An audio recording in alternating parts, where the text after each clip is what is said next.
महाराणा प्रताप को राजपूत वीरता, शिष्टता और दृढ़ता की एक मिसाल माना जाता है। दुश्मनों के सामने सिर्फ महाराणा प्रताप का नाम लेने भर से ही सेना के पसीने छूट जाते थे। एक ऐसा राजा जो विषम से विषम परिस्थिति में किसी के आगे झुका नहीं। महाराणा प्रताप को जितना उनकी बहादुरी के लिए जाना जाता है, उतनी ही उनकी दरियादिली और प्रजा व राज्य से उनका प्रेम जग जाहिर है। कुछ इतिहासकार बताते हैं कि प्रताप निहत्थे दुश्मन के लिए भी एक तलवार रखते थे। आइए एक नज़र डालते हैं भारत का वीर पुत्र कहे जाने वाले महाराणा प्रताप के जीवन पर। महाराणा प्रताप मेवाड़ के महान हिंदू शासक थे। वे उदयपुर मेवाड़ में सिसोदिया राजवंश के राजा थे। वे केवल ऐसे वीर थे जिसने मुगल बादशाह अकबर की अधीनता किसी भी प्रकार स्वीकार नहीं की। वे हिंदू कुल के गौरव को सुरक्षित रखने में सदा तल्लीन रहे। वीरता और आज़ादी के लिए प्यार तो महाराणा के खून में समाया था, क्योंकि वे राणा सांगा के पोते और उदय सिंह के पुत्र थे। राजस्थान के मध्यकालीन इतिहास का सबसे चर्चित युद्ध हल्दी घाटी का युद्ध था, जो मुगल बादशाह अकबर और महाराणा प्रताप के बीच हुआ था। अकबर और महाराणा प्रताप की शत्रुता जग जाहिर थी। बात करते हैं महाराणा प्रताप के बाल्यकाल की, तो महाराणा प्रताप को बचपन से ही तलवार चलाने का प्रशिक्षण दिया जाने लगा, क्योंकि उनके पिता उन्हें अपनी तरह एक कुशल योद्धा बनाना चाहते थे। बालक प्रताप ने कम उम्र में ही अपने अदम्य साहस का परिचय दे दिया था। धीरे धीरे समय बीतता गया, दिन महीनों में और महीने सालों में परिवर्तित होते गए। इसी बीच प्रताप अस्त्र शस्त्र चलाने में निपुण हो गए थे। जब महाराणा प्रताप को अपने पिता के सिंहासन पर बैठाया गया, तो उनके भाई जगमाल सिंह ने बदला लेने के लिए मुगल सेना में शामिल होकर बगावत कर दी। मुगल राजा अकबर ने उसके द्वारा प्रदान की गई जानकारी और सहायता के कारण उसे जहाजपुर शहर की सल्तनत पुरस्कार के रूप में दे दी। जब राजपूतों ने चित्तौड़ को छोड़ दिया, तो मुगलों ने उस जगह पर नियंत्रण कर लिया था, लेकिन मेवाड़ राज्य को वे अपने अधीन करने के उनके प्रयास असफल रहे। अकबर द्वारा महाराणा प्रताप के पास कई दूत भेजे गए ताकि वो महाराणा प्रताप को अपने अधीन कर सके, लेकिन अकबर का यह प्रयास कुछ काम नहीं आया। 1573 में 6 दूत अकबर द्वारा संधि करने के लिए फिर भेजे गए, लेकिन महाराणा प्रताप द्वारा सब ठुकरा दिए गए। इन अभियानों में से अंतिम का नेतृत्व अकबर के बहनोई राजा मान सिंह ने किया था, लेकिन महाराणा के दरबार में मान सिंह को बेइज्जत कर बाहर निकाल दिया गया और मान सिंह को शांति संधि पर हस्ताक्षर कराने का प्रयास विफल रहा। तब अकबर ने अपनी शक्तिशाली मुगल सेना के साथ लड़ने की कोशिश का मन बना लिया था।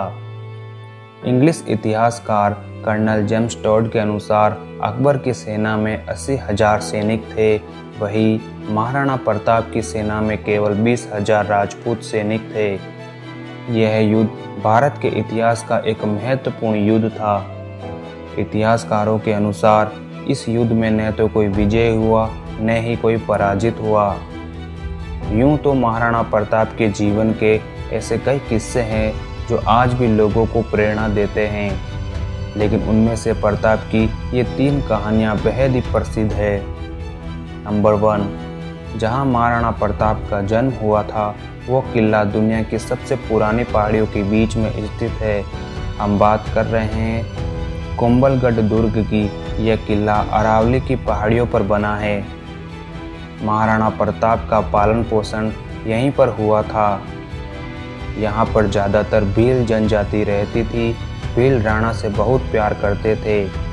वे राणा की आँख और कान थे। जब अकबर की सेना ने कुंभलगढ़ को घेर लिया था, तो वहाँ पर भीलों ने जमकर लड़ाई की और 3 महीने तक अकबर की सेना को रोके रखा था। लेकिन एक दुर्घटना के कारण किले का पानी दूषित हो गया था, जिसके कुछ दिन के लिए महाराणा को किला छोड़ना पड़ा और अकबर की सेना का वहां पर कब्जा हो गया। लेकिन अकबर की सेना वहां ज़्यादा दिन तक नहीं टिक सकी और फिर से कुंभलगढ़ पर महाराणा का अधिकार हो गया। नंबर 2, महाराणा प्रताप के घोड़े चेतक के बारे में तो आपने ज़रूर सुना होगा, लेकिन उनका एक बलवान और समझदार हाथी भी था। उसका नाम राम प्रसाद था। उस हाथी का उल्लेख अल-बदायूनी ने, जो मुगलों की ओर से हल्दी घाटी के युद्ध में लड़ा था, उसने अपने एक ग्रंथ में किया था।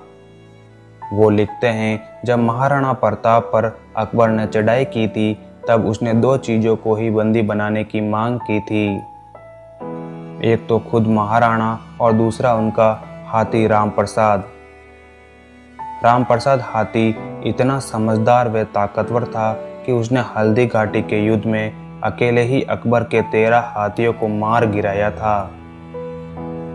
उस हाथी को पकड़ने के लिए अकबर की सेना ने 7 बड़े हाथियों का एक चक्रव्यूह बनाया और उन पर 14 महावतों को बिठाया, तब कहीं जाके उसे बंदी बना पाए। उस हाथी को अकबर के सामने पेश किया गया, जहां अकबर ने उसका नाम पीर प्रसाद रखा।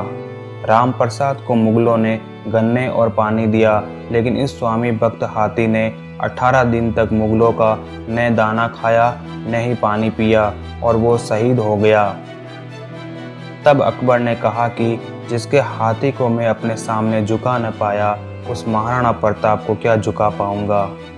नंबर 3, हल्दी घाटी के युद्ध में बिना किसी सैनिक के राणा अपने पराक्रमी चेतक पर सवार होकर पहाड़ की ओर चल पड़े।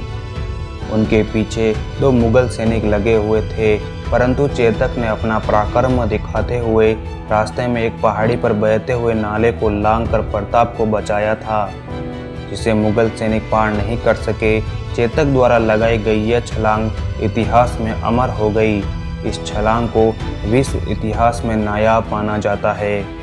चेतक ने नाला तो लांघ लिया, पर अब उसकी गति धीरे धीरे कम होती जा रही थी। पीछे से मुगलों के घोड़े की टापें भी सुनाई पड़ रही थी। उसी समय प्रताप को अपनी मातृभाषा में आवाज़ सुनाई पड़ी, नीला घोड़ा रा असवार।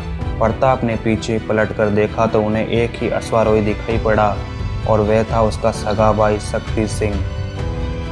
प्रताप के साथ व्यक्तिगत मतभेद ने उसे देशद्रोही बनाकर अकबर का सेवक बना दिया था और युद्ध स्थल पर वह मुगल पक्ष की तरफ से लड़ता था।